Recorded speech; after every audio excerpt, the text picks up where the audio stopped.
Transports के different unions आई हुई थी। एक तो वो लोग हैं जो कि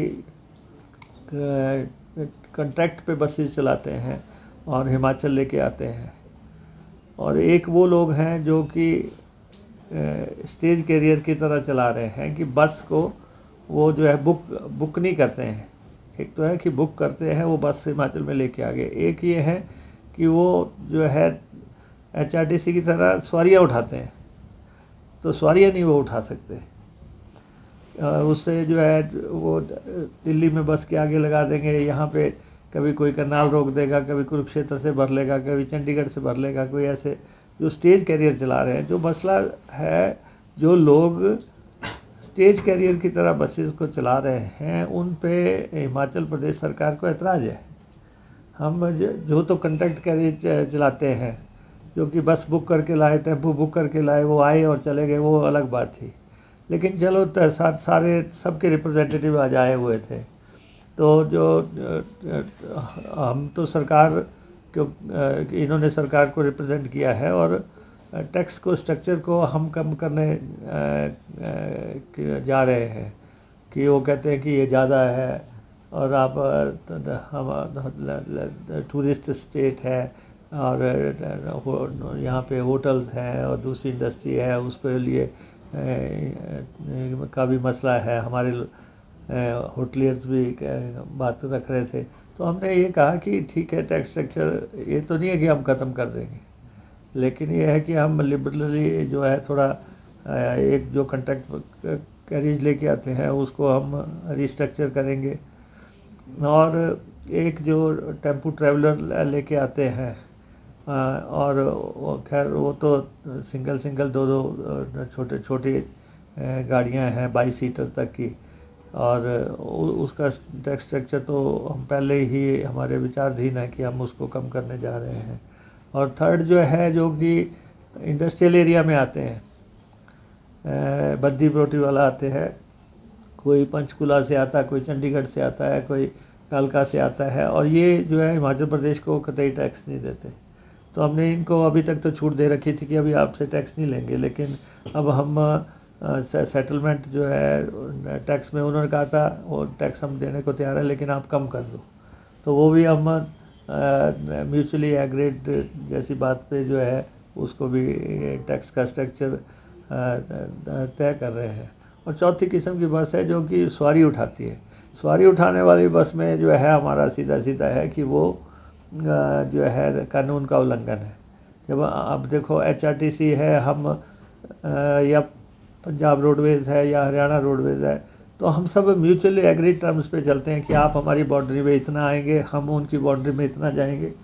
और लेकिन ये किसी से भी पूछने, इनको किसी ना परमिट की ज़रूरत है, ना किसी टैक्स की ज़रूरत है, और ये जो है अपना सीधी एंट्री करते हैं। मेरा नाम शरणजीत कलसी, प्रेसिडेंट आज़ाद टैक्सी यूनियन पंजाब और चंडीगढ़ से। क्या कुछ आश्वासन उनके द्वारा दिया गया है, क्योंकि आपने बॉर्डर सील करने की बात है? देखिए, CM साहब ने कल भी प्रेस को कहा था भी हमारे से मिले।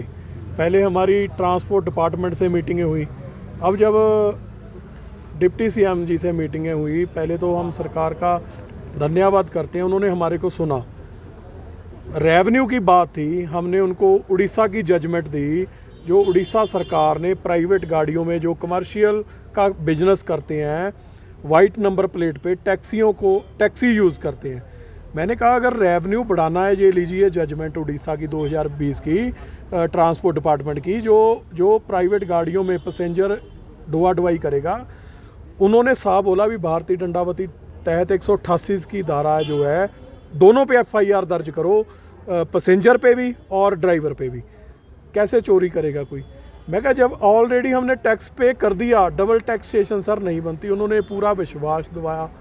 फिर हमने उनको ये भी बोला है भी सर, जब तक आपकी कैबिनेट नहीं होती, क्योंकि कैबिनेट में ये फैसला हुआ, कैबिनेट में ही कोई क्लैरिफिकेशन मिस्टेक थी, जो स्टेज कैरेज और ऑल इंडिया टूरिस्ट परमिट को, क्योंकि मैं बात कर दूँ भी, इनका जो टैक्स था किलोमीटरों में था, वो टैक्स की चोरी होती थी। मैंने ये भी बोला भी सर, आपने वो टैक्स ऑनलाइन करने के चक्कर में वो अगर उसका स्टेज कैरेज जो बस थी, अगर उसका 20,000 टैक्स बनता था, जैसे हम लुधियाना से माता चिंतपूर्णी। चिंतपूर्णी जाते हैं, बुकिंग धर्मशाला की होती थी, टैक्स माता चिंतपूर्णी का था।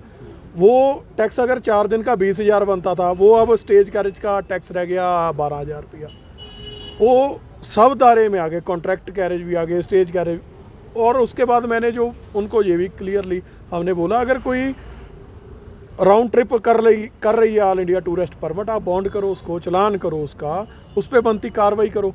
लेकिन हमारा इशू जो है, जो 12 सीटर 13 सीटर टेम्पू ट्रैवलर हैं, 17 सीटर हैं, 20 सीटर हैं, हम जाते हैं आते हैं, ए से बी जाते हैं, बी से फिर ए जाते हैं, हम कोई टिकट नहीं देते। हमने यही साहब से बोला, उन्होंने कहा भी आपका मुद्दा नहीं था। उन्होंने बोला है हमारे को भी ठीक है, ये नोटिफिकेशन पे ज़रूर करेंगे, वापस लेंगे इसको। अब जो चेतावनी को लेकर जो है दी गई थी 15 तारीख तक, अब बॉर्डर जो है ये पहले तो चेतावनी मेरी तरफ से नहीं दी गई थी, तमाम वो यूनियन थी जिन्होंने आज़ाद टैक्सी यूनियन को आगे लगाया हुआ था, चाहे वो पंजाब था, चंडीगढ़ था, हरियाणा था, दिल्ली था, सबके साथ करना था हमने। जब हमारी बातचीत चल रही है, बातचीत हुई है, ठीक है जी, हम तो पहले दिन से बोल रहे हैं भी हम काम करने वाले लोग हैं, रोज़ कमा के खाने वाले गरीब लोग हैं, ये हमारे को संघर्ष करने पे या मजबूर ना किया जाए। जब टैक्स पे कर दिया, पहले तो अपनी स्टेट को दे दिया, उसके बाद सेंटर को दे दिया, सेंटर शेयर बेच रही है भी, और कहाँ से टैक्स दे दें, डबल टैक्सेशन कहाँ से कर दें।